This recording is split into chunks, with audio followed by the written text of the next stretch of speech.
வணக்கங்க. ஒரு விஷயங்க எனக்கு ரொம்ப உறுத்திக்கிட்டே இருந்துச்சு. அது பேசலாமான்னு நான் நினச்சேன். சரி பேசுவேன், என்னானாலும் சரி தான் பேசுகிறேன். இப்போ ரீசெண்டாக நெப்போலியன் சார் பையனுக்கு கல்யாணம் ஆச்சுங்க.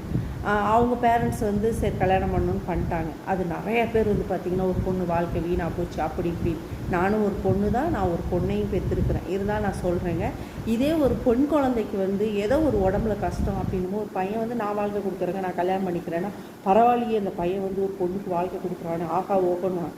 அதே ஒரு ஆண் குழந்தைக்கு ஒரு கஷ்டம்னு பெண் குழந்தை கல்யாணம் பண்ணிச்சுன்னா, ஐயோ அந்த பொண்ணு வாழ்க்கையை வீணாக போச்சு அப்படி இப்படின்னு வாய்க்கு வந்தபடியெல்லாம் பேசுகிறாங்க. பெற்றவங்களை பற்றி யோசிக்கிறதே கிடையாது.